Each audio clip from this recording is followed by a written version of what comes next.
In this video, I'll talk you through lying down in semi-supine.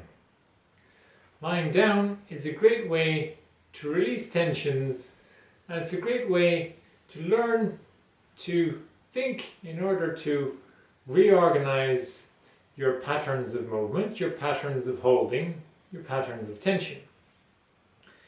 And in order to get most out of your lying down, it's the best to lie down on the floor.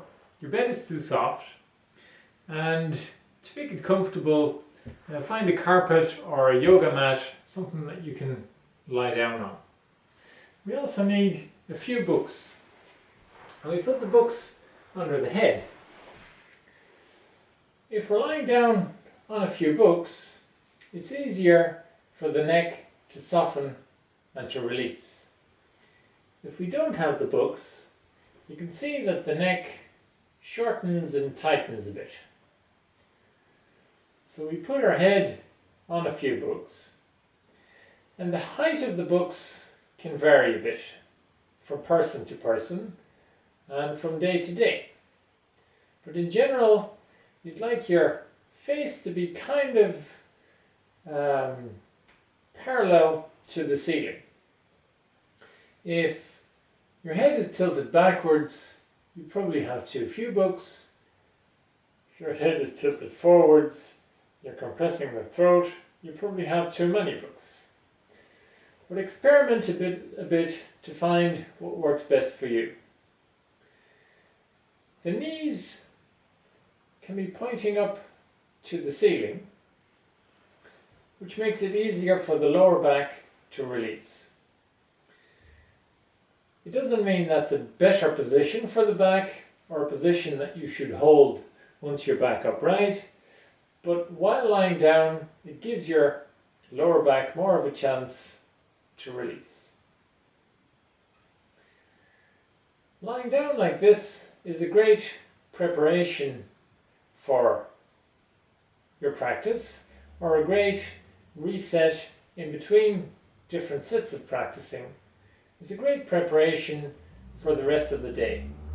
So we advise everyone to find 10 minutes every day or a few short lie downs to get into the habit of releasing unnecessary patterns and reorganizing your body most efficiently. So I'll talk you through some of the thoughts that you can use in lying down to get most out of the reorganizing effect that you can have. So let's start by asking the head to really rest on those books. And if we're asking the head to really rest on the books, the neck can start softening. And we can usually ask that a couple of times. And every time we ask again for the head to really rest on the books, there's another little layer of tension that we can peel off. So we're asking for the head to rest on the books so that the neck can soften and the whole of the back can start spreading on the floor. It can start lengthening along the spine, and it can start widening from the spine out to the sides.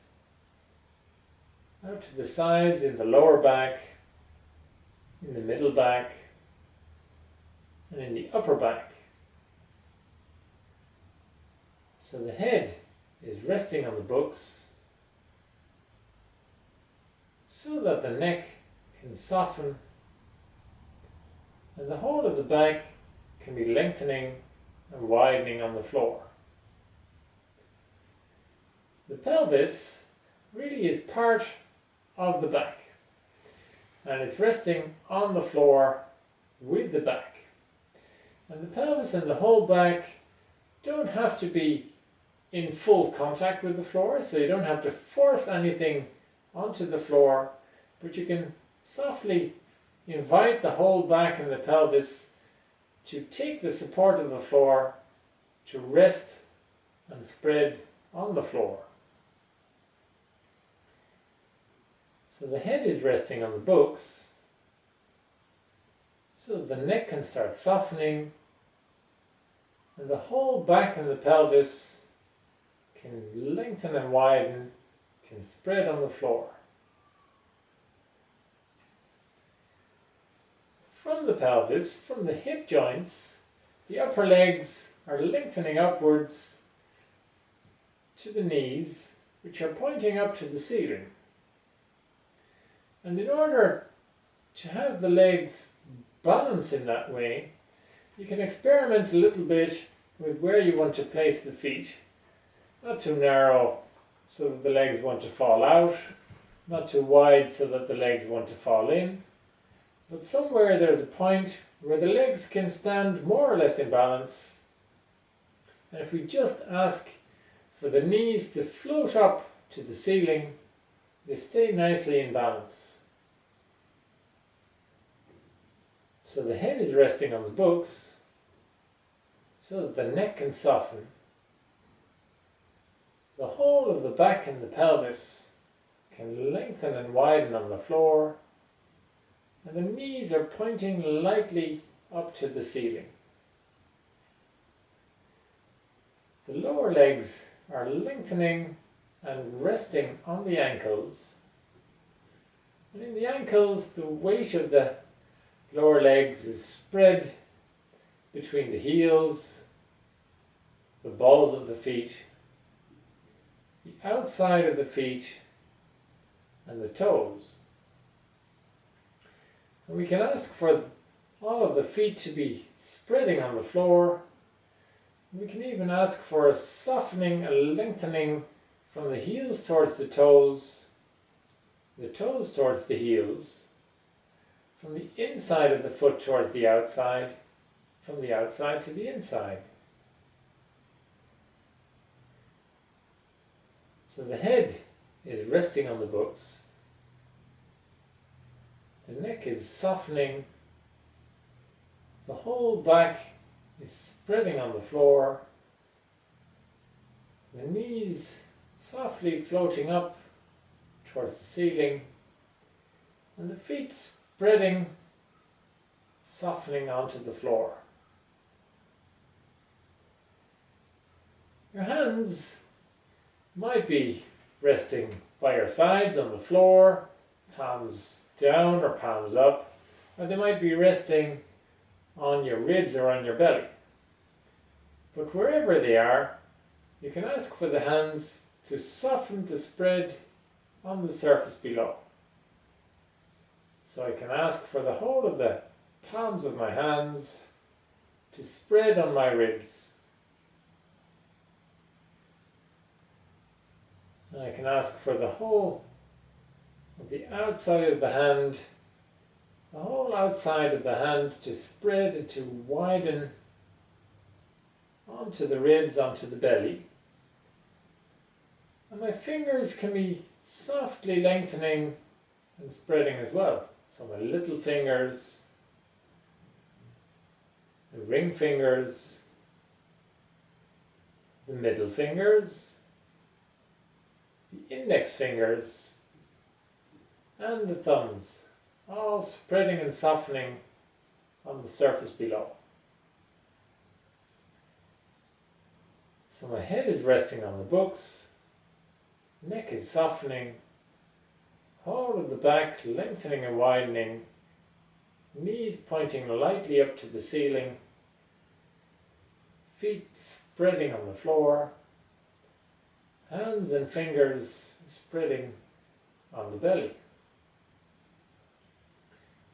My wrists can be softening, my lower arms lengthening, and my elbows resting on the floor. The upper arms can be lengthening and resting on the floor, and my shoulders can be spreading on the floor too. The shoulders may not be touching the floor altogether, and there's no need to force them onto the floor. But again, we can invite them to take the support of the floor, to give their weight to the floor.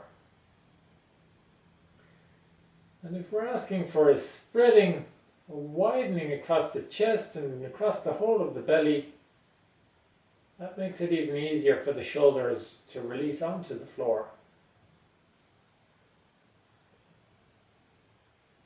So the head is resting on the books, neck is softening, whole of the back lengthening and widening,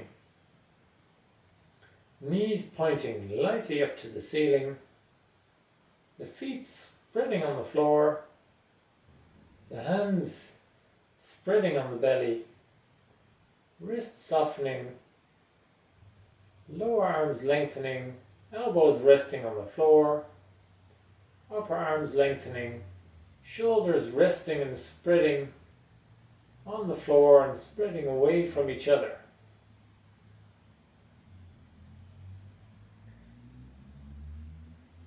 So all of us is connected and resting on the floor. So you might notice that we're lying on the floor, we're breathing, spreading on the floor. But with all this thinking of all those parts, it might be easy to turn inside a little bit, and to forget that we're in the space around us. So let's turn our attention to the space around us.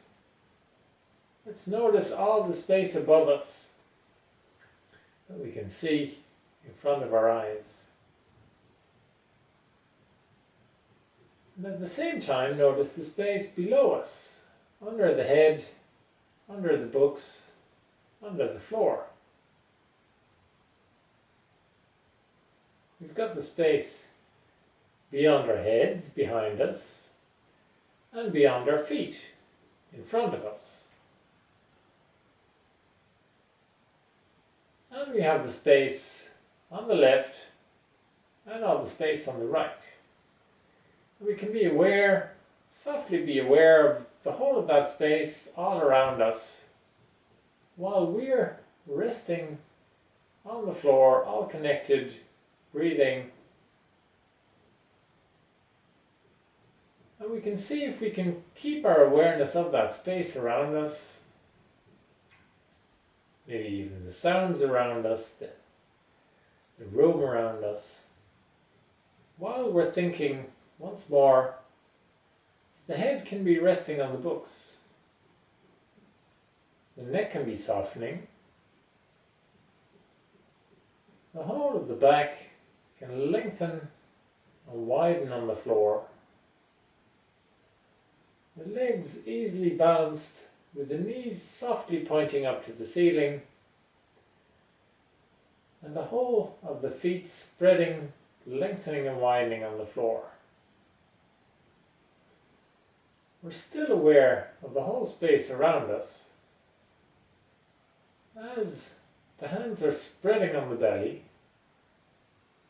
the wrists are softening, lower arms lengthening, elbows resting on the floor, upper arms lengthening, and still in the space, we're allowing the shoulders to rest, to spread on the floor.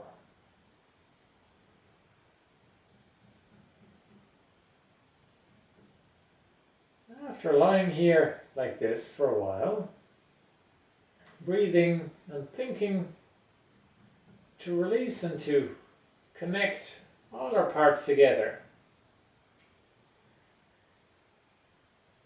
we're ready for the rest of the day. We're ready for the next bit of practicing. We're ready for a performance. So it's about time to start rolling up. And so in order to roll up, it's easiest to look to the sides. So allow your eyes to look to the sides, taking the head, taking the whole of the spine around to sit up again, ready for the rest of the day. Find a few minutes every day and see what lying down in semi-supine can bring to your day, to your health, to your focus, and to your practicing. Enjoy!